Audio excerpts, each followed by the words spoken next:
Hello students, कैसे हैं आप सब लोग। आई नो ये जो चैप्टर है फाइनेंशियल मार्केट, ये आपको हमेशा टफ लगता है, समझ नहीं आता, याद नहीं होती, बहुत सारी प्रॉब्लम आती है। आज की इस वीडियो के अंदर इसमें जितने भी इंपॉर्टेंट निमोनिक कोड्स हों, चाहे क्लास लर्न करने का तरीका, इंपॉर्टेंट टॉपिक्स और सारे के सारे कीवर्ड्स, इस वीडियो में क्लास कंप्लीट वन शॉट हो जाएगा क्लास 25 मिनट्स के अंदर। तो वीडियो एंड तक देखना। इस चैप्टर से क्लास जो क्वेश्चन आने वाला है वो इसी वीडियो के अंदर क्लास पूरा कवर करेंगे। ठीक है, तो स्टार्ट करते हैं। Financial market class. Financial market की अगर मैं बात करूं, ये एक ऐसी मार्केट है जो दो लोगों को जोड़ता है। एक मिडिलमैन समझ लो आप। किस किस को जोड़ता है? एक जो हर महीने अपनी सैलरी से कुछ कुछ पैसा जोड़ते हैं, they are called surplus unit, they are called savers. और दूसरा businessman, they are called borrowers, जो क्लास इन्वेस्टमेंट ढूंढ रहे हैं, जिनको पैसों की जरूरत है। अब हम डायरेक्टली अपना पैसा मुकेश अंबानी या रतन टाटा को तो नहीं दे सकते, तो हम अपना पैसा फाइनेंशियल मार्केट में लगाते हैं और फाइनेंशियल मार्केट इस पैसे को क्लास बड़े बड़े इन्वेस्टर्स को देता है। हम जैसे लाखों करोड़ों लोगों का इकट्ठा करके एक बड़ी अमाउंट बनता है और वो उनको देता है। तो इस तरीके से क्लास, यानी जो सरप्लस यूनिट है, सेवर्स हैं, उनके पास से बोरोवर्स तक पैसा पहुंचता है, लेकिन एक मार्केट के थ्रू, एक मीडियम के थ्रू, एक मिडिलमैन के थ्रू। उसी को क्या बोलते हैं क्लास? Financial market, right. इसके फंक्शंस की बात करें, ये काम किस तरीके से करता है। सबसे पहला, कॉस्ट ऑफ ट्रांजैक्शन को कम करता है। मेरी बात ध्यान समझना। फाइनेंशियल मार्केट का काम क्या होता है? मार्केट रिलेटेड सारी की सारी इंफॉर्मेशन एट ए प्लेस, एक ही जगह पे रख देना, ताकि हम लोगों को उस इंफॉर्मेशन को गैदर करने में खर्चा ना लगे। मोबिलाइजेशन ऑफ सेविंग्स, हमारे पैसे को मोबिलाइज करता है, यानी मूव करता है अलग अलग जगह, जहां पे क्लास मोस्ट प्रोडक्टिव यूज में हमारा पैसा लगेगा और हमें रिटर्न जो मिलेगा वो सबसे ज्यादा मिलेगा। Facilitated price discovery, financial market class demand supply factors को देखते हुए सिक्योरिटीज की प्राइस को डिस्कवर करता है और ये लिक्विडिटी देता है फाइनेंशियल एसेट्स की। लिक्विडिटी मतलब आज हम लोग क्लास शेयर्स, डिबेंचर्स की बात करें, दीज आर लिक्विड एसेट्स, और क्लास हम इसको आसानी से बेच सकते हैं, which is easily convertible into cash. अगर मेरे पास एक लैंड है तो मैं उसको बेचूंगा, मुझे बहुत टाइम लगेगा, लेकिन अगर मेरे अकाउंट में, डीमैट अकाउंट में सिक्योरिटीज है, किसी कंपनी के शेयर्स है, तो मैं क्लास उसको तुरंत ही बेच दूंगा और क्लास मेरे को जल्दी पैसा उसका मिल जाएगा, राइट। तो ये लिक्विडिटी भी देता है। तो ये 4 पॉइंट इसके फंक्शन है जो आप ध्यान रखना। अब ये एक फाइनेंशियल मार्केट है, इस टॉपिक का कीवर्ड क्या है और कैसे पता चलेगा पैराग्राफ को पढ़ के। तो सबसे पहला, ट्रांसफर करता है हाउस होल्ड के पैसे को कॉर्पोरेट सेक्टर में। ध्यान रखना, transfer house hold money into corporate sector. Demand supply के बेसिस पे प्राइस को फिक्स किया जाता है। समझ रहे बात को? तो ये हो गया क्लास आपका प्राइस डिस्कवरी वाला पॉइंट का। ठीक है। Selling security in financial market, any time investor can converted investment into cash. ये हो गया लिक्विडिटी, जो आप आसानी से कन्वर्ट कर सकते हो। और financial market provide ready information. अब ये चीज किसका है क्लास, आप मुझे बताना। Reduce the cost of transaction, पहले वाले का पॉइंट ये है। Financial market provide ready information, so no money is spent by investors to collect these information. तो ये कौन सा फंक्शन है ये पूछा जाता है। मैं अगेन रिपीट कर रहा हूँ class. Reduce the cost of transaction मतलब ऑलरेडी सारी इंफॉर्मेशन गैदर एक जगह पर रहता है। मार्केट क्या, कौन सी कंपनी के शेयर क्या प्राइस पे है, क्या उनका डेटा है, पिछले साल क्या ग्रोथ किया था, 10 साल का क्या चार्ट है उनका, ग्रोथ चार्ट, ये सारी चीज़ें एक जगह पे मिलती है, तो कॉस्ट ऑफ ट्रांजेक्शन कम हो जाता है। ठीक है, ये बात आप ध्यान रखना। यहाँ से केस स्टडी बन सकता है और कीवर्ड मैंने आपको बता दिए। ठीक है। नाउ फाइनेंशियल मार्केट 2 पार्ट में क्लासिफाइड है, मनी मार्केट और capital market. Money market basically होता क्या है? It is a market for short term, it is a market for working capital. Financial manager ने बताया था, वर्किंग कैपिटल का पैसा शॉर्ट टर्म के लिए चाहिए, फिक्स कैपिटल का लॉन्ग टर्म के लिए। तो ये शॉर्ट टर्म है, वर्किंग कैपिटल है। और इंस्ट्रूमेंट्स इसके अंदर क्लास बहुत सारे हैं, बट हमें इंस्ट्रूमेंट पढ़ना नहीं है, तो क्लास इस पॉइंट को तो कट ही कर दो। ठीक है, तो इसको हमें पढ़ना ही नहीं है। इंस्ट्रूमेंट जो भी मनी मार्केट के हैं ना, वो हमें पढ़ना नहीं है, ट्रेजरी बिल्स वगैरह वो नहीं करना। कैपिटल मार्केट में लॉन्ग टर्म के लिए होता है और मार्केट फॉर फिक्स्ड कैपिटल, तो ये शॉर्ट टर्म के लिए है और ये क्या है क्लास? लॉन्ग टर्म के लिए। आगे चलते हैं डिटेल में। Nature and features of capital market. तो मनी मार्केट के बस बारे में पढ़ना था और कुछ नहीं पढ़ना इसके अंदर। Money market is a market for short term funds. अगर आपको कम समय के लिए पैसा इन्वेस्ट करना है या जिनको कम समय के लिए मार्केट से पैसा उठाना है, तो वो कहाँ जाएंगे? मनी मार्केट के अंदर। लेकिन कैपिटल मार्केट है लॉन्ग टर्म के अंदर, तो इसके फीचर्स क्या है? कैपिटल मार्केट लिंक करता है सेवर्स और बोरोवर्स को, वो भी लॉन्ग टर्म के लिए। Deals in long term security, use of intermediates. देखो कैपिटल मार्केट में अगर आपको पैसा लगाना है ना, तो बीच में आपको ब्रोकर की जरूरत भी पड़ेगी। यानी ये जो कैपिटल मार्केट है ब्रोकर्स को यूज करता है, यानी कि मैं डायरेक्टली किसी कंपनी के शेयर्स नहीं खरीदूंगा, ब्रोकर्स के थ्रू खरीदूंगा।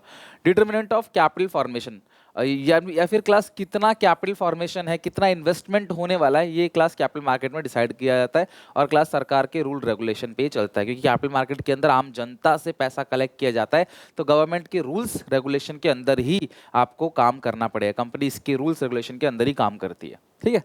अगर बात करूं क्लासिफिकेशन ऑफ कैपिटल मार्केट, फिर से क्लासिफिकेशन ऑफ कैपिटल मार्केट में दो मार्केट है, प्राइमरी मार्केट, सेकेंडरी मार्केट। तो सबसे पहला क्या था class, money market, capital market. फिर कैपिटल मार्केट के दो पार्ट है, क्या, प्राइमरी और सेकेंडरी। जब मैं डायरेक्टली कंपनी से सिक्योरिटीज खरीदता हूं, this is called primary market, इसे फर्स्ट हैंड सिक्योरिटी बोलते हैं। लेकिन जब मैं सिक्योरिटीज किसी अपने इन्वेस्टर से, किसी दोस्त से खरीदता हूं, मान लो, this is called secondary market. मैं गया कंपनी के पास, रिलायंस का आईपीओ आया या फिर पेटीएम का आईपीओ आया, टाटा का आईपीओ आया, मैंने क्लास उसके शेयर्स को खरीद लिए, राइट। तो मैंने शेयर्स कहाँ खरीदे, प्राइमरी मार्केट में, अलॉटी बन गया मैं शेयर्स का। अब मैं ये शेयर अपने दोस्त को बेचूंगा, वो अपने दोस्त को बेचेगा, अपने दोस्त को बेचेगा, अलग अलग जगह बिक रहा है, तो this is called secondary market, या फिर इसको क्या बोलते हैं, stock exchange, right. So secondary market के कुछ कीवर्ड्स हैं, लाइक स्टॉक एक्सचेंज है, market for second hand security, indirectly contribute to capital formation. देखो primary market directly capital contribution को प्रमोट करता है, लेकिन ये कंट्रीब्यूट करता है इनडायरेक्टली, इनडायरेक्टली इन्वेस्टमेंट आता है इसके अंदर। तो आप समझ जाना ये सेकेंडरी मार्केट है। इसके फंक्शन, क्लास टिक लगा लो, बहुत इंपॉर्टेंट है, ठीक है। इसके फंक्शन बहुत इंपॉर्टेंट है और मैं तुम्हें क्लास एक मतलब कि निमोनिक कोड बता रहा हूँ, जो कि तुम्हें याद रखना है और कमेंट सेक्शन में लिखना भी है, ठीक है। ईपीएस आपने पढ़ाई है, अर्निंग पर शेयर, इससे पिछले चैप्टर में पढ़ा था, ठीक है। सीपीएल, जैसे आईपीएल होता है ना क्लास, उसी तरह से सीपीएल होता है, कैरेबियन प्रीमियर लीग। अगर आपने पढ़ा, अगर आपने जाना हो, नहीं जाना तो एक बार गूगल कर लेना, आईपीएल की तरह ये क्लास, इसे आप रट्टा मार लो, सीपीएल, ठीक है। आईपीएल का छोटा भाई सीपीएल या बड़ा भाई सीपीएल मान लो, और फिर है क्लास एस, ठीक है। तो ईपीएस, सीपीएल और एस, एस से मेरा नाम है ना सुनील, तो आप ऐसे याद कर लेना, ठीक है। बोलो क्या है, सीपीएल हो गया, ईपीएस हो गया और एस, इसे आगे पीछे कैसे भी कर सकते हो, तुम्हें याद हो गया। देखो क्या है, सबसे पहला स्टॉक एक्सचेंज के फंक्शन इंपॉर्टेंट है, इसलिए क्लास में इसके निमोनिक दे रहा हूं, और आप चाहो तो और भी कोई बेहतर निमोनिक बना सकते हो। मैंने बहुत जल्दी क्लास बना के दे दिया आपको, क्योंकि स्लाइड्स बना रहा था, मैंने टाइम नहीं मिल पाया, तो ये पूरा का पूरा क्लास जो निमोनिक है वो बहुत जल्दी बनाया। तो अगर आप कोई बेहतर निमोनिक बना सकते हो तो कमेंट सेक्शन ओपन है, बनाओ क्लास, मैं उसको बाकी बच्चों को रेकमेंड भी करूंगा। तो सबसे पहला क्या है, इकोनॉमिक बैरोमीटर। देखो किसी भी कंट्री का जो स्टॉक एक्सचेंज होता है ना, वो उस कंट्री की क्लास इकोनॉमिक मिरर है, उस कंट्री की हालात स्टॉक एक्सचेंज से पता चलता है। आप अगर कोई बाहर से इंडिया में आ रहा है, मान लो कोई क्लास बेल्जियम से इंडिया में इन्वेस्ट करने आ रहा है, तो वो भैया पूरा का पूरा इंडिया घूम के देखेगा नहीं, इंडिया घूमने हम ही नहीं घूम पाते, इंडिया यूपी में रहने के बाद भी पूरा यूपी नहीं घूम पाते, तो आप इंडिया कैसे देखोगे, समझोगे, जानोगे। तो क्लास वो क्या करेंगे, सीधे स्टॉक एक्सचेंज में जाएंगे, स्टॉक मार्केट को देखेंगे, स्टॉक मार्केट को देख कर ही अंदाजा लगा लेंगे कंट्री कैसी है, कंट्री में कितना ग्रोथ आ रहा है, कितना डाउन आ रहा है, सब स्टॉक मार्केट से पता चल जाता है। तो एक इकोनॉमिक बैरोमीटर है। स्टॉक मार्केट सिक्योरिटीज की डिमांड और सप्लाई को देखते हुए इसकी प्राइस भी सेट करता है। तो ई for economic barometer, P for pricing of security और सेफ्टी ऑफ ट्रांजैक्शन। आज स्टॉक मार्केट में इतना भरोसा है, हजारों लोग स्टॉक मार्केट में करियर बना रहे हैं अपना, और लाखों करोड़ों रुपए बना रहे हैं दिन का, मतलब महीने का, साल का, जो भी है, ऐसा कुछ लोग दिन का भी बना रहे हैं, राइट। तो स्टॉक मार्केट में ट्रांजैक्शन की सेफ्टी है कि आपका जो ट्रांजैक्शन है वो क्या है क्लास, सेफ है, पैसा डूबेगा नहीं। EPS, E for economic barometer, P for pricing of security और S for safety to the transaction, safety to investment कहो, सेफ्टी टू ट्रांजैक्शन कहो।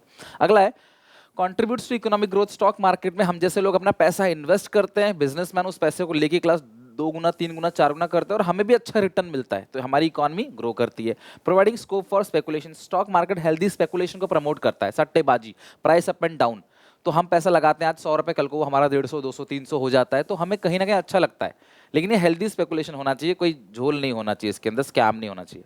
अगला है क्लास लिक्विडिटी, इजीली कैश आप कैश में कन्वर्ट कर सकते हो अपनी इन्वेस्टमेंट को। अगर आपने किसी कंपनी के शेयर्स रखे हैं, आप आसानी से बेच सकते हो। Spreading equity cult, S for CPL, C for क्या हो गया class, contributes to economic growth, provide scope for speculation, और एल से लिक्विडिटी। और नेक्स्ट है स्प्रेडिंग इक्विटी कल्ट, यानी कि सरकार कहीं ना कहीं प्रमोट करती है इस चीज को कि लोग अपना पैसा एफडी में, घर में ना रख के उसको क्लास इन्वेस्ट करें, इक्विटी में इन्वेस्ट करें, जहां पर उनको अच्छे खासे रिटर्न मिलेगा, उनका पैसा लॉन्ग टर्म में ग्रो होगा, इन्फ्लेशन को बीट करेगा। एफडी इन्फ्लेशन को बीट नहीं कर पाता, एफडी का रेट है 6% और जो महंगाई बढ़ रही है वो भी 6% है। यानी आज ये पेन 100 का खरीद रहा हूँ तो अगले साल में 106 का खरीदूंगा। आज मैंने 100 रुपये एफडी कराई तो अगले साल 106 रुपए मुझे एफडी से मिलेंगे, तो मैं इस पेन को 1 साल बाद 106 रुपए में खरीदूंगा, उसी 100 का 106, तो मुझे मुझे मिला क्या? कुछ भी नहीं, मेरा पैसा ग्रो ही नहीं हुआ।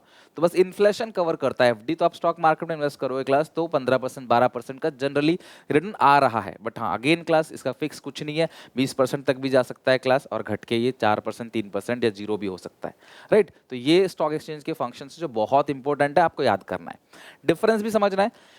प्राइमरी मार्केट न्यू सिक्योरिटीज के लिए होता है, ठीक है, और जो सेकेंडरी मार्केट है वो क्या होता है क्लास? सेकंड हैंड सिक्योरिटी के लिए।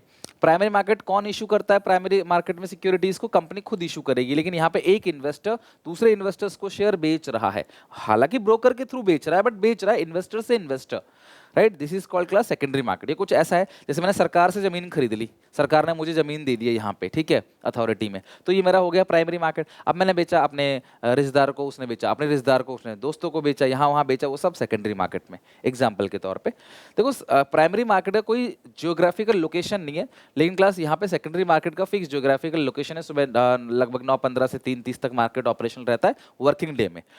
All company can enter. Primary market में सारी कंपनी आ सकती है, सेकेंडरी मार्केट में सिर्फ बड़ी बड़ी कंपनियां आती हैं, यानी लिस्टेड कंपनी जो स्टॉक एक्सचेंज में लिस्टेड है, सिर्फ वही कंपनी आती हैं। और स्टॉक एक्सचेंज में लिस्टिंग के लिए भैया आपको पूरा प्रोसेस से गुजरना पड़ता है, जहाँ पे क्लास आपकी फाइनेंशियल सिक्योरिटी चेक की जाती है, फाइनेंशियल साउंडनेस चेक की जाती है। अगला है प्राइमरी मार्केट का price of security are fix by the management. यहाँ पे मैनेजमेंट प्राइस को सेट करता है सिक्योरिटी का प्राइस क्या होगा, लेकिन यहाँ पे सिक्योरिटी का प्राइस जो है वो कोई फिक्स नहीं करता। मार्केट में होने वाली डिमांड सप्लाई के बेसिस पे फ्री प्राइस है, अप एंड डाउन होता रहता है डिमांड सप्लाई के फैक्टर्स पे। ये डिफरेंस है प्राइमरी एंड सेकेंडरी मार्केट का, राइट। एक बात और बता दूं क्लास, ये जो रिवीजन सीरीज चल रहा है ना, आज जो ये वीडियो देख रहे हो ना, आपने कल इस पूरे चैप्टर का बहुत लॉन्ग वीडियो देखा होगा। वो लॉन्ग वीडियो था डिटेल में, जिसने कभी चैप्टर पढ़ा नहीं। ये वो वीडियो मैं बना रहा हूँ क्लास, ये है फास्ट एकदम, यानी कि ये वन शॉट है ऑल कीवर्ड्स के साथ। ये उसके लिए जिसने चैप्टर पढ़ रखा है एक बार। तो अगर किसी को लग रहा है कि सर स्लो है फास्ट है, तो मैं बता दूं क्लास, ये फास्ट स्लो नहीं है, ये उसी स्पीड से चल रहा है कि हाँ बिफोर एग्जाम अगर रिवीजन करने जा रहे हो तो ये चैप्टर इस तरीके से पढ़ोगे आप। समझ रहे हो बात को? एक बार आपने ये पढ़ रखा है, ये समझ के मैं करा रहा हूँ आपको। अगेन मनी मार्केट और कैपिटल मार्केट डिफरेंस। तो कैपिटल मार्केट है, इसके अंदर बेसिकली जो पार्टिसिपेंट्स है वो कौन होता है? फाइनेंशियल इंस्टीट्यूशन है, बैंक है, और कंपनीज है, फॉरेन इन्वेस्टर्स है, रिटेल इन्वेस्टर्स है। लेकिन इसके अंदर क्या है? Private company, bank, public company, financial institution, इसके अंदर फॉरेन इन्वेस्टर, रिटेल इन्वेस्टर नहीं होते मनी मार्केट में। ये बेसिकली क्या होता है? कैपिटल मार्केट मीडियम और लॉन्ग टर्म फंड्स के लिए, मनी मार्केट किसके लिए होता है? Short term funds, maximum period 1 year. इसके इंस्ट्रूमेंट्स क्या होते हैं? ये बहुत इंपॉर्टेंट है कैपिटल मार्केट के instruments. Shares, preference shares, debenture, समझ लो शेयर और डिबेंचर क्या है, इसके इंस्ट्रूमेंट है। लेकिन इसके इंस्ट्रूमेंट हमें पढ़ने नहीं है, but treasury bills, commercial bill, commercial paper, certificate of deposits, ये सब क्या होता है इसके इंस्ट्रूमेंट, डिटेल में नहीं पढ़ना। कैपिटल मार्केट में लेस लिक्विड है as compare to money market, जो है वो हाई लिक्विड है। इसके अंदर मोर रिस्क है, मोर रिटर्न है। कैपिटल मार्केट के अंदर जैसे मैंने बताया, बहुत ज़्यादा मिलेगा, बहुत कम भी मिलेगा। तो यंग लोग रिस्क लेना चाहते हैं, वो शेयर्स में इन्वेस्ट करते हैं। लेकिन मनी मार्केट में रिटर्न कम है तो रिस्क भी कम है। रिक्वायरमेंट की बात करें, कैपिटल मार्केट लॉन्ग टर्म है, फिक्स कैपिटल की रिक्वायरमेंट के लिए यूज़ किया जाता है, और ये वर्किंग कैपिटल की रिक्वायरमेंट के लिए यूज़ किया जाता है। ये टॉपिक अगर आता है एग्जामिनेशन में तो बच्चे घबरा जाते हैं, सर ये कैसे याद करें। सिर्फ मैं बोलूंगा आपसे, शुरू के 4 से 5 पॉइंट लर्न कर लो, करके लो, मैं यहाँ करा के भेजूंगा आपको, उतना ही क्लास एग्जामिनेशन में आएगा, डीपली ज़्यादा आता नहीं है। बट फिर भी रिस्क ना लेने के लिए एक बार पूरा कर लेना, और बहुत तकलीफ लगे ना तो 4 से 5 पॉइंट कर लेना, आ जाएगा उसमें से। होता क्या है, स्टॉक एक्सचेंज में सिक्योरिटीज आजकल ऑनलाइन होता है ना। आपने बहुत सारे ग्रो, अप स्टॉक, ज़ेरोधा, बहुत सारे पता नहीं कितने सारे आपने ऐप देखा होगा, राइट। तो उसके थ्रू डायरेक्टली क्लास आप इन्वेस्ट कर सकते हो पैसा स्टॉक मार्केट में। 18 से ऊपर की एज होनी चाहिए, बैंक अकाउंट होना चाहिए, पैन नंबर आपके पास होना चाहिए, बस काम हो जाएगा। आप क्लास स्टॉक मार्केट में इन्वेस्ट कर नहीं, बैंक अकाउंट के अंदर पैसे भी होने चाहिए। आप स्टॉक मार्केट में क्लास खेल सकते हो, इंट्राडे जो भी आप क्लास लॉन्ग टर्म के लिए, शॉर्ट टर्म के लिए जो भी करना है ना, सब कुछ कर सकते हो आप। लेकिन उसके लिए क्लास आपको 18+ एज और बैंक अकाउंट में कुछ पैसा होना चाहिए। और कैसे होता है ऑनलाइन, हम उसकी बात करेंगे। सबसे पहले आपको ब्रोकर को सिलेक्ट करना है। जैसे कोई भी एप्लीकेशन वगैरह आप कर रहे हो ना, वो ब्रोकर को सिलेक्ट करना है। ब्रोकर के थ्रू डायरेक्टली कंपनी के शेयर्स नहीं खरीद सकते आप, बीच में इंटरमीडियरीज यानी ब्रोकर वो चाहिए ही चाहिए आपको। फिर वो आपका डीमैट अकाउंट खोल देगा। डीमैट अकाउंट बैंक अकाउंट की तरह होता है क्लास। जैसे बैंक अकाउंट में पैसा रखा जाता है, डीमैट अकाउंट में सिक्योरिटीज रखी जाती है, शेयर्स रखा जाता है। फिर ऑर्डर प्लेस होगा। फिर ऑर्डर प्लेस करने के बाद वो आपके बेस्ट प्राइस को मैच करेगा और ऑर्डर को एग्जीक्यूट करेगा। जब ऑर्डर एग्जीक्यूट हो जाएगा आपका, तब बनेगा क्लास आपका कॉन्ट्रैक्ट कॉन्ट्रैक्ट नोट। ध्यान रखना क्लास, यहाँ पे क्या बनता है, कॉन्ट्रैक्ट नोट। एक कंफर्मेशन स्लिप मिलेगी यहाँ पे और ये बन जाएगा कॉन्ट्रैक्ट नोट। कॉन्ट्रैक्ट नोट के बाद शेयर्स की डिलीवरी होगी या पेमेंट जो है वो होगा, और लास्ट में क्लास सेटलमेंट साइकिल। तो ये पॉइंट्स है, यहाँ पे शेयर्स दे दोगे आप, अगर आप बेच रहे हो खरीद रहे हो तो क्लास पैसे दोगे और फिर सेटलमेंट होगा आपका। तो ये पूरा का पूरा है क्लास आपका मतलब कि ऑनलाइन ट्रेडिंग का पूरा प्रोसीजर। अच्छा, डीमैट अकाउंट का जो की है वो क्या है, conversion of paper material form share certificate into electronic entry. पहले शेयर सर्टिफिकेट मिलता था लोगों को जो शेयर खरीदते थे, आज वो ऑनलाइन क्लास डीमैट अकाउंट में शेयर्स आता है ताकि फटे ना चुरे ना। To overcome the problem of class mutilation यानी लॉस वगैरह हो जाए, आपका सर्टिफिकेट मतलब कि खो जाए, चुर जाए, फट जाए, खराब हो जाए, तो उसके लिए क्लास क्या किया सरकार ने, डीमटेरियलाइजेशन को लेके आए। फिजिकल ट्रांसफर जो की जगह एक बुक एंट्री होती है, ट्रांसफर थ्रू बुक एंट्री। तो अभी समझ जाना क्लास, इसको क्या बोलते हैं, dematerialisation, in short demat account. अपने बैंक में जाओगे ना आप, तो वो आपका डीमैट अकाउंट खोल देंगे, बस आपका बैंक अकाउंट होना चाहिए। तो शेयर्स अगर बेचोगे तो डीमैट से शेयर निकल जाएगा, बैंक खाते में पैसा आ जाएगा। शेयर खरीदोगे तो डीमैट में शेयर आ जाएगा, बैंक खाते से पैसा निकल जाएगा। पेटीएम वॉलेट की तरह है, सामान खरीदते हैं वॉलेट से पैसा निकल जाता है, सामान बेचते हैं वॉलेट में पैसा आ जाता है, बस उसी तरीके से। अच्छा, आप इसको क्लास और डिटेल में समझने के लिए मैंने ये चार्ट बना रखा है। ये पहला इन्वेस्टर से खरीद रहा है, बेच रहा है, कुछ भी कर रहा है। ये दूसरा इन्वेस्टर है, इन्वेस्टर टू इन्वेस्टर, तभी तो ये स्टॉक एक्सचेंज है। सेंसेक्स निफ्टी स्टॉक एक्सचेंज के इंडिसेस हैं, समझ रहे हो बात को। तो बॉम्बे स्टॉक एक्सचेंज हो गया सेंसेक्स, नेशनल स्टॉक एक्सचेंज हो गया निफ्टी। तो अब इन्वेस्टर वन क्या करेगा, ब्रोकर वन को अप्रोच करेगा। ब्रोकर वन क्या करेगा क्लास, स्टॉक एक्सचेंज को अप्रोच करेगा, इसको बोलते हैं पे इन डे, जब इनको पैसे देगा वो। फिर स्टॉक एक्सचेंज क्या करेगा, दूसरे ब्रोकर को पैसे देगा, उसको बोलते हैं पे आउट डे। फिर दूसरा ब्रोकर दूसरे इन्वेस्टर्स को पैसे देके शेयर्स खरीदेगा। शेयर्स वापस ऐसे आएंगे, ये इसको शेयर्स देगा, ये इसको शेयर्स देगा, ये इसको शेयर्स देगा, ये इसको शेयर्स देगा। मतलब इन्वेस्टर वन इन्वेस्टर टू के बीच में जो भी डीलिंग हो रही है वो क्लास ब्रोकर्स और स्टॉक एक्सचेंज के थ्रू हो रहा है। ये इसका ब्रोकर है और ये उसका ब्रोकर है, बिना ब्रोकर के तो डील ही नहीं हो सकती, समझ रहे हो बात को। तो T+2 डेज होता है क्लास ट्रांजेक्शन डेट, या टुडे +2 डेज के अंदर क्लास सेटलमेंट हो जानी चाहिए। और पे आउट डे के 24 घंटे के अंदर इन्वेस्टर्स को क्लास पैसे देने हैं या सिक्योरिटीज देना है, 24 आवर्स के अंदर, राइट। चलो नेक्स्ट है क्लास इसके बाद डिपॉजिटरी सिस्टम। हमारे स्टॉक एक्सचेंज में ना डिपॉजिटरी सिस्टम होता है। डिपॉजिटरी सिस्टम में दो पार्टी है, डिपॉजिटरी और depository participants, DP, depository participants और डिपॉजिटरी। ध्यान समझना, डिपॉजिटरी पार्टिसिपेंट्स क्या है, depository participants include SEBI, selected stock brokers, Motilal Oswal bank हो गया, ठीक है, अलग अलग बैंक हो गया, सब ब्रोकर हो गया, एटसेट्रा। भैया आप डायरेक्टली डिपॉजिटरी के पास से शेयर्स खरीद बेच नहीं सकते, आपको डिपॉजिटरी पार्टिसिपेंट्स के पास जाना पड़ेगा, उनके थ्रू ही शेयर्स खरीदना पड़ेगा। एक तरीके से क्लास ये मिडिलमैन की तरह हो गए, बैंक हो गया क्लास, कोई ब्रोकर हो गया, वही हो गया डिपॉजिटरी पार्टिसिपेंट्स। तो डायरेक्टली आप शेयर्स नहीं खरीद सकते, आप जाओगे डिपॉजिटरी पार्टिसिपेंट्स के पास, डिपॉजिटरी पार्टिसिपेंट्स जाएगा डिपॉजिटरी के पास। डिपॉजिटरी वो बॉडी होती है जो स्टॉक्स को, शेयर्स को अपने पास रखती है। डिपॉजिटरी एक एपेक्स ऑर्गेनाइजेशन है, ठीक है, और unit in the depository system. Depository just like a bank where depositor investors can deposit and withdraw the money और security. In a depository and investors can deposit and withdraw his share. तो depository के पास ही सारा का सारा shares रहता है, और डिपॉजिटरी से लेगा डिपॉजिटरी पार्टिसिपेंट्स, और पार्टिसिपेंट्स देगा क्लास किसको, हमको। तो हम इनके पास जाते हैं, ये इनके पास जाते हैं, समझ लो इस तरीके से काम होता है। In class India, there are two depository, NSDL, National Securities Depository Limited, or CDSL, Central Depository Services Limited. Both depository hold your financial security like share, bond in demat form or facilitate tradings in stock exchange. Stock exchange में trading करने के लिए दो ही है class, यानी अगर आपने कहीं भी इन्वेस्ट किया है तो NSDL या CDSL इन्हीं दो डिपोजिटरी में से किसी एक में आपने इन्वेस्ट किया होगा, राइट। नाउ डीमटेरियलाइजेशन किसको बोलते हैं क्लास, एक ऐसा प्रोसेस जहां पे फिजिकल सर्टिफिकेट्स को क्लास एक ऑनलाइन एंट्री में कन्वर्ट कर दिया जाता है। इसका कीवर्ड हमने देख लिया, उसको बोलते हैं डीमटेरियलाइजेशन। डीम्यूचुअलाइजेशन क्या होता है, पुराने जमाने में क्या होता था कि लोगों को स्टॉक मार्केट में भरोसा नहीं था, ब्रोकर्स क्या करता था, सारी चीजें बताता नहीं था, ब्रोकर्स झोल करता था, अपने पसंदीदा शेयर्स को बिकवाता था, खरीदवाता था, मतलब ब्रोकर कंट्रोल रखता था, ट्रांसपेरेंसी नहीं थी। सरकार फिर ले आई डीम्यूचुअलाइजेशन, जहां पे सरकार ने ब्रोकर का रोल लिमिट कर दिया। सरकार ने बोला भैया ब्रोकर सिर्फ बीच में सेल परचेज कराएगा, सारी पेमेंट जाएगी आएगी इन्वेस्टर के बैंक अकाउंट से, सारा कुछ ट्रांसपेरेंट रहेगा, बीच में ब्रोकर कभी भी स्टॉक मार्केट को अपने गेन के लिए यूज नहीं कर पाएगा, जिसको बोलते हैं डीम्यूचुअलाइजेशन, ठीक है। It refers to separation of ownership and control of stock exchange from trading rights of members through demutualization, there is a reduction of chances broker using stock exchange for personal gains. broker कभी भी class stock exchange को अपने personal फायदे के लिए use नहीं कर सकता। अगर आप बोलोगे इस चैप्टर में इंपॉर्टेंट क्या है, तो मैं आपको चार चीजें बताऊंगा। Functions of SEBI, functions of stock exchange, एक तो ये बहुत कर लेना, ट्रेडिंग प्रोसीजर कर लेना, और डिफरेंस कर लेना क्लास मनी मार्केट और कैपिटल मार्केट का। अगर आप इतना कर लेते हो ना, दैट्स इट। अगर ये चार चीजें अगर आप एक दिन में भी याद करते हो ना, तो ये चैप्टर लगभग 8 नंबर का चैप्टर है। तो 8 नंबर क्लास बहुत, सच में बहुत मायने रखते हैं, ठीक है। अब सेबी के जो फंक्शंस है ना, सेबी को वॉच डॉग माना जाता है स्टॉक एक्सचेंज का, ध्यान रखना। आज अगर लोग अपना पैसा स्टॉक मार्केट में लगा रहे हैं, लाखों करोड़ों रुपए इन्वेस्ट कर रहे हैं, तो वो भरोसा कहीं ना कहीं सेबी ने दिया है। जैसे कमर्शियल बैंकों का रेगुलेटर होता है सेंट्रल बैंक, हमें भरोसा है सेंट्रल बैंक हमारे पैसे को डूबने नहीं देगा। उसी तरीके से क्लास स्टॉक मार्केट का रेगुलेटर होता है सेबी। सेबी क्या करता है, एक वॉच डॉग की तरह काम करता है जो स्टॉक मार्केट को पूरा कंट्रोल करता है। ये एक एपेक्स बॉडी है, ध्यान रखना।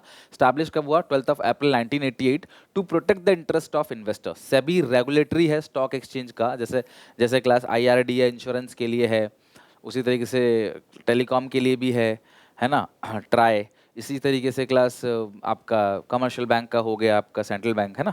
It consider as a watchdog of Indian securities market. Controller है, एक एपेक्स बॉडी है, ठीक है, एक एपेक्स बॉडी है। अब security and exchange board of India जो सेबी है, इसका ओवरऑल ऑब्जेक्टिव क्या है, क्यों आया सेबी, ध्यान समझना। इसका मेन ऑब्जेक्टिव है स्टॉक मार्केट की एक्टिविटीज को रेगुलेट करना, इन्वेस्टर्स के राइट को प्रोटेक्ट करना, और इस बात का ध्यान रखना कि उनकी इन्वेस्टमेंट सेफ रहे। अगर भैया मैंने अपनी मेहनत का कमाया हुआ 10,000 रुपए स्टॉक मार्केट में लगाया तो वो सेफ रहे। अगर वो बढ़ रहा है तो नेचुरल तरीके से बढ़े, कोई झोल ना हो उसमें, घट रहा है तो नेचुरल तरीके से घटे। टू प्रिवेंट फ्रॉडलेंट एक्टिविटी को रोकना, रेगुलेट करना और डेवलप करना, एक कोड ऑफ कंडक्ट, काम करने का तरीका डेवलप किया जाता है इंटरमीडियरीज के लिए, यानी ब्रोकर्स के लिए, अंडर राइटर के लिए, कि आपको काम कैसे करना है। आप अपने हिसाब से काम नहीं कर सकते, सेबी बताएगा आपको काम कैसे करना है। तो ये है क्लासेस के ऑब्जेक्टिव ऑफ सेबी। तो ध्यान रखना, एक्टिविटीज को रेगुलेट करने के लिए, इन्वेस्टर्स को प्रोटेक्ट करने के लिए, फ्रॉड को रोकने के लिए, और जितने मिडिलमैन है ना उनके लिए कोड बनाता है, काम कैसे करना है, कोड ऑफ कंडक्ट। 3 फंक्शंस है, प्रोटेक्टिव, डेवलपमेंट और रेगुलेटरी फंक्शन, जो आपको क्लास अच्छे समझना है कि तीनों के 3 फंक्शन क्या है। तो जो प्रोटेक्टिव फंक्शन है उसकी कीवर्ड क्या है, इंटरेस्ट को प्रोटेक्ट करना इन्वेस्टर्स के। डेवलपमेंट फंक्शन का मेन मोटो क्या है, देखो डेवलप करना। प्रोटेक्टिव मतलब प्रोटेक्शन देना, सेफ गार्ड देना आपको। डेवलपमेंट फंक्शन का मतलब है स्टॉक मार्केट को डेवलप करो, इंप्रूव करो स्टॉक मार्केट को, ऑनलाइन लेके आओ चीजों को, और बेहतर बनाओ, और क्लैरिफाई करो चीजों को, ट्रांसपेरेंट रखो। This is called development. Regulatory function, rules regulation बनाओ, रेगुलेट करो, नियंत्रण करो, स्टॉक मार्केट में कोई लोग गलत काम तो नहीं कर रहे जिस वजह से इन्वेस्टर्स का फेथ तो लूज नहीं हो रहा। आज इतना अगर स्टॉक मार्केट में इन्वेस्टर्स का फेथ लूज हो गया, पूरी कंट्री की जीडीपी गिर जाएगी, बहुत बुरा हाल हो जाएगा। तो इसके लिए क्लास बनते हैं रेगुलेटरी फंक्शन। तो इनमें से कोई भी एक फंक्शन आपके एग्जामिनेशन में पूछा जा सकता है, अलग अलग सेट में अलग अलग फंक्शन पूछे जाते हैं, तो बी केयरफुल, तीनों पढ़ना पड़ेगा। प्रोडक्टिव फंक्शन के अंदर क्या क्या आता है, सबसे पहला प्रोहिबिट मतलब सख्त ना, मनाही, price rigging, misleading statements, manipulation etcetera. किसी भी तरीके का प्राइस अप एंड डाउन आप अपनी मर्जी से नहीं कर सकते, या अपने कंट्रोल से नहीं कर सकते। आप खुद अपने शेयर्स को परचेज कर रहे हो, अदानी के ऊपर यही इल्जाम लगा था कि भी आपने शेयर्स को आप इनडायरेक्टली खुद ही परचेज कर रहे हो। लोगों को लग रहा है इसका डिमांड बढ़ रहा है, प्राइस बढ़ रहा है तो और लोग खरीद रहे हैं, तब आप बेच दे रहे हो। मतलब ये तो वही दुकान है, ये तो वही बात है ना, मेरी दुकान में मैंने 100 लोग अपने खड़े कर दिए खुद के, और भीड़ लगी हुई है, सब कह रहे भाई इस दुकान में कितनी भीड़ लगी है, कितना अच्छा सामान बेचता होगा ये, जबकि ऐसा है नहीं। तो ये चीज करने से या गलत स्टेटमेंट देने से, मैनिपुलेशन करने से रोकता है सेबी, इसको बोलते हैं प्रोटेक्टिव फंक्शन। सेबी प्रोहिबिट करता है इनसाइडर ट्रेडिंग और imposing penalty for such practices. कुछ अंदर के लोग होते हैं, कंपनी के लोग, जिनको क्लास कंपनी के शेयर्स के प्राइस अप एंड डाउन होने की नॉलेज थोड़ी ज्यादा होती है बाहर के लोगों से, तो वो लोग क्लास अपने पर्सनल गेन के लिए उसको यूज ना करें, तो इनसाइडर ट्रेडिंग को रोका जाता है। कई कंपनी क्लास, कई जगह ये भी होता है कि आप अपनी कंपनी के इतने से ज्यादा शेयर्स नहीं खरीद सकते, राइट। अगला है सेबी अंडरटेक करता है लोगों को एजुकेट करने के लिए क्लास, ताकि वो अच्छी जगह अपना पैसा लगाए, प्रॉफिटेबल इन्वेस्टमेंट करे। सेबी फेयर प्रैक्टिसेस को प्रमोट करता है ताकि कोई गलत एक्टिविटी ना हो। तो सेबी चाहता है कि प्रैक्टिस जो भी हो रहा है फेयर हो, कोड ऑफ कंडक्ट बनाता है स्टॉक मार्केट के अंदर। SEBI has issued guidelines to protect the interest of debenture holder, not for only shareholders. SEBI is also standing for debenture holders. उनके भी इंटरेस्ट को SEBI क्या करता है, प्रोटेक्ट करता है। तो प्रोटेक्टिव फंक्शन में जो भी जितने नंबर के होंगे उतने पॉइंट आपको लिखने पड़ेंगे। जनरली 3 से 4 नंबर का आता है, 4 नंबर मान लो, 4 पॉइंट एनी 4 पॉइंट आपको लिखने हैं, और ये अपनी भाषा में बना बना के भी लिख सकते हो। SEBI करता क्या है, प्रोटेक्शन देता है किसी भी प्रकार का, गलत चीजों को होने से रोकता है, इनसाइडर ट्रेडिंग को होने से रोकता है, यही सारा काम है सेबी का। फ्रॉडलेंट स्टेटमेंट देना, प्राइस रिगिंग करना, इन सबको रोकता है, डिबेंचर होल्डर के इंटरेस्ट को प्रोटेक्ट करता है। अगला डेवलपमेंट फंक्शन। अब सेबी भी तो डेवलप करेगा ना, स्टॉक मार्केट जो 15 साल 20 साल पहले था आज नहीं है ना, और आज से 10 साल बाद नहीं होगा, नई नई चीजें आ जाती हैं, डेवलपमेंट आता है ना। पुराने पुराने टीवी देखते थे आप, कैसे ब्लैक एंड व्हाइट टीवी था, चैनल आते थे, और आजकल देखो क्लास फुल एचडी में आप देखते हो, 4K देखते हो। तो डेवलपमेंट फंक्शन में क्या है, सेबी प्रमोट करता है ट्रेनिंग ऑफ इंटरमीडिएरीज, जो इंटरमीडिएरीज जो ब्रोकर्स है ना, उन सबकी ट्रेनिंग जो है वो सेबी कराता है कि आपको काम कैसे करना है। सेबी इंटरनेट ट्रेडिंग को क्लास लेके आया ताकि घर बैठे बैठे शेयर खरीद बेच सकते हो, कंपनी के बाहर लाइन नहीं लगाना। सेबी ने अंडरराइटिंग को ऑप्शनल बनाया, जरूरी नहीं कि आप अपने शेयर्स को अंडरराइटर के थ्रू बेचो, उससे खर्चा आता है कंपनी का, ये ऑप्शनल है, तुम्हारी मर्जी, तुम खुद बेचना चाहते हो बेचो या फिर अंडरराइटर्स के थ्रू बेचो। Conducting research, publishing information useful to all market applicants. SEBI क्या करता है क्लास, रिसर्च कंडक्ट करता है, जितनी भी मार्केट रिगार्डिंग इंफॉर्मेशन है ना, वो सारे के सारे मार्केट पार्टिसिपेंट्स को अवेलेबल कराता है। आप इंटरनेट के थ्रू कह लो, कंपनी के थ्रू कह लो, बैंक के थ्रू कह लो, मैगजीन के थ्रू कह लो, कैसे भी। तो सेबी क्या कर रहा है क्लास, खुद को डेवलप करने में लगा हुआ है ताकि लोगों का भरोसा जीत सके। आज भी बहुत सारे लोग स्टॉक मार्केट में इन्वेस्ट नहीं करते। अगर आप आज की डेट की बात करोगे ना, आज भी लोग स्टॉक मार्केट में पैसा लगाने से डरते हैं कि यार कहीं पैसा हमारा डूब ना जाए स्टॉक मार्केट में। वो एफडी करा लेते हैं, जमीन खरीद लेते हैं, सोना खरीद लेते हैं। लेकिन क्लास अगर ये सेबी और अच्छे से काम करे, बिल्कुल नामो निशान फ्रॉड का मिट जाएगा ना, तो देखना क्लास लोग ज़्यादा इन्वेस्ट करेंगे, मार्केट में ज़्यादा पैसा आएगा, बिजनेस ग्रो करेगा, और अल्टीमेटली फायदा हम सबको होगा, पूरी इकॉनमी ग्रो करेगी। लास्ट इज रेगुलेटरी फंक्शन, जहां पे रेगुलेट किया जाता है, मतलब बिजनेस को रेगुलेट किया जाता है। SEBI functions perform by SEBI to regulate the business in stock exchange. SEBI ने रूल्स बना रखे हैं, रेगुलेशंस बना रखे हैं, कोड ऑफ कंडक्ट बना रखे हैं ब्रोकर्स के, अंडरराइटर्स के। वहां पे वो ट्रेनिंग दे रहा था डेवलपमेंट में, यहाँ पे रूल्स रेगुलेशन है, आप फॉलो करो नहीं तो पेनल्टी लगेगी। SEBI class stock broker, sub broker, broker के नीचे जो ब्रोकर है सब ब्रोकर, उनकी एक्टिविटी पे भी नजर रखता है क्लास, उनके लिए भी कोड ऑफ कंडक्ट बनाता है, ठीक है। म्यूचुअल फंड कंपनीज जितने भी हैं उनके ऊपर भी सेबी रेगुलेट करता है, उनके लिए भी रूल्स रेगुलेशन बनाता है। तभी आप देखते हो ऐड आता है म्यूचुअल फंड का टीवी में, तो नीचे ये भी लिखा आता है क्लास कि ये मार्केट के ऊपर आधारित है।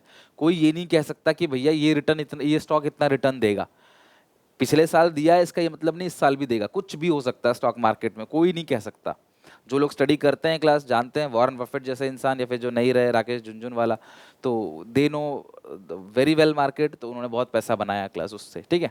तो कोई नहीं जानता, करोड़ों का नुकसान भी होता है, फायदा भी होता है। एक कंपनी दूसरी कंपनी को खरीदेगी तो शेयर होल्डर्स भी चेंज होते हैं, तो सेबी उनके ऊपर भी नजर रखता है जब क्लास कंपनी खरीदी बेची जाती है। सेबी क्लास इंक्वायरी बिठाता है, ऑडिट करता है स्टॉक एक्सचेंज का। इंक्वायरी और ऑडिट का काम भी किसका है, सेबी का। और ये कौन से फंक्शन के अंदर आता है, रेगुलेटरी फंक्शन। एक केस स्टडी दे देगा, एक लाइन दे देगा, बोलेगा पहचानो ये कौन सा फंक्शन है, और इसके 3 फंक्शन और लिखो, 4 फंक्शन और लिखो। तो ऐसे क्वेश्चन क्लास डायरेक्टली पूछे जाते हैं। तो फंक्शंस ऑफ सेबी, बहुत टाइम देना इस पे, बहुत इंपॉर्टेंट है, 4 कम से कम सब में से याद कर लेना।